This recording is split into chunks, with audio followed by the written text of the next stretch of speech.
So I feel so bad for Hannah Hidalgo. Hannah Hidalgo was the best player in college basketball. What? They played 30-something games. She was the best player in college basketball through 28 games. And because she had a couple of bad games, and I mean this, like she had like 2 or 3 bad games, she lost out on Player of the Year, but without getting a single vote. She didn't get a single vote, and she lost out to somebody who she cooked at their own gym, but nobody cared because nobody was watching. Oh my god, I feel so bad. And now Hannah Hidalgo fighting for her damn life on social media. So if you guys don't know, Hidalgo and JuJu averaged basically the same points. Hidalgo averaged more assists. Hidalgo averaged nearly 4 steals a game, less than last year. Rebounds-wise, they were very similar. I think JuJu averaged a rebound more per game. And then if you want to look at the game logs, Hidalgo did struggle towards the end of the season. She did. Like, she at least had a game above 50% shooting in February, which JuJu didn't. But, you know what? Like, she up till this game, up till, like, the Cal game, they were... Like, oh, honestly, she was a runaway player of the year. She was runaway player of the year. She had 19 in a win against Duke. She was runaway player of the year. They lost to 2 ranked teams. 2 bad losses, in fairness. And she was great in regulation against NC State. It was terrible in both overtimes. And they were 0.01 seconds away from a free throw from Sonia Citron to win that game. But, yeah, like, she had a couple of bad games. And she wasn't bad either against Louisville, which is in a win. But let's not forget, like, they destroyed USC. And this was a 13-point game. It was a lot more than 13 points. And she went to USC, and you're looking at the, if you're looking at the, the box score, you're like, oh, this is a close game. We watched this game. She cooked. Whereas JuJu Watkins had, like, almost all of her points was in, like, a late stretch in the game, when they were down 20. They were down 20 and JuJu Watkins got a whole bunch of points. I think she had like 16 points up until they were down 20 and had 8 points in the last like 3 minutes of the game, down 20. Like, this was a blowout. And people have forgot about this game. And Hidalgo herself has gone and retweeted this. She has gone and retweeted this tweet. I urge people when deciding between Hannah Hidalgo and between Hannah and Hidalgo. That's my favorite. Actually, I didn't even read that. That is my favorite part of it. Like, that is my favorite part of that. And this is exactly what it is. I tweeted out and I was like, nobody at the Athletic gave Betts Hidalgo Latsing a vote. I get a JuJu end of year bet, but Hidalgo and Betts were 1-2 until 10 days ago. Someone said they had the same stats in that game. JuJu never outplayed Hidalgo when playing against her. They had the same stats in the game. That's the thing where it's like, we watched the game. If you didn't watch the game, you'll be like, oh, look at JuJu's points. Just like the Iowa game. JuJu sucked in the Iowa game. She had 27 points. She sucked. She absolutely sucked in that game. She got locked up by Sydney Fulter and Lucy Olsen. But the difference is that you've got, obviously, people that want to just box score watch. Player of the year is given in the box score, not on the court.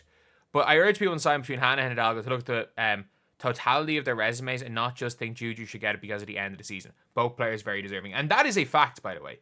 That is a fact. And, like, she's not even saying JuJu's... It's not even the retweet saying JuJu's bad. It is literally like, can we please just not talk about, like...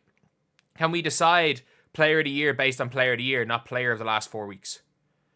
And, ironically, player of the last 4 weeks isn't even a fact because JuJu, 3 weeks ago, when she went on, had that Rio game against UCLA, she was ending her sophomore slump. She was going through her own sophomore slump.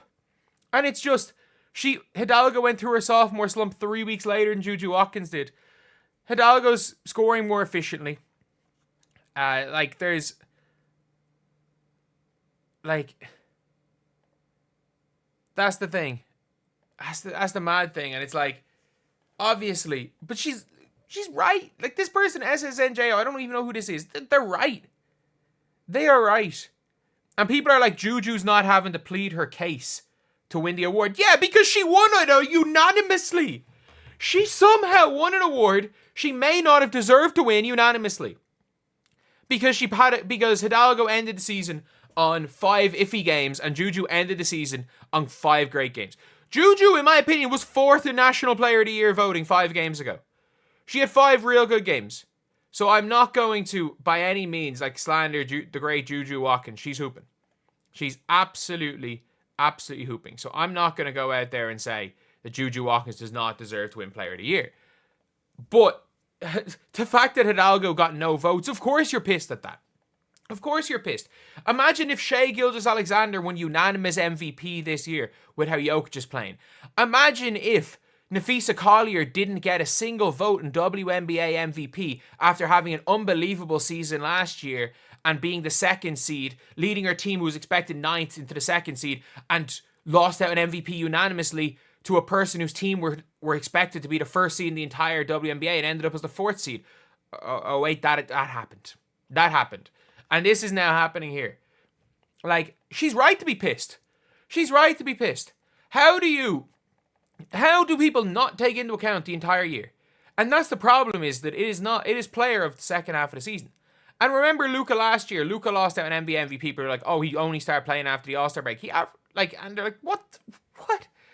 Like, you don't. You give the MVP over the year. You don't give the MVP over who's the best first half of the year. You don't give the MVP or player of the year over who's the best second half of the year. It's over the entire year.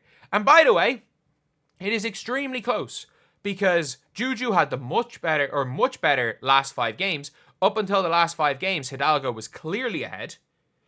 So, yeah, it's a... Like that's just... It's just mad. It's just mad looking at it, because I'm like... We're watching these games. We're watching basketball. We're seeing what these players are doing.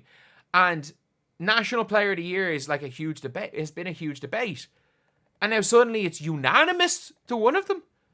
Like, I've never seen a back and forth debate go unanimously to somebody because of 5 games. I'm not even going to say 5 games. Realistically, because of 2 games. Because of 2 games against UCLA. I have never seen it go unanimously. Because if you want to say, oh, but like the UConn game people were watching as well. But I'm like, man, they were... like, Hidalgo was better against UConn than JuJu was against UConn. So, like, in the huge games, the 2 big LA games where USC got the better and JuJu was exceptional. She won a unanimous Player of the Year because of 2 games. And I'm not saying that she won Player of the Year because of 2 games. She was great for the entire year. It was unanimous because of literally 2 games, which is mental. Which is absolutely mental. So anyway, yeah, that is pretty much it, lads. That is the video. Let me know what you guys think in the comment section below. And as always, thank you guys for watching. Please like, comment, and subscribe.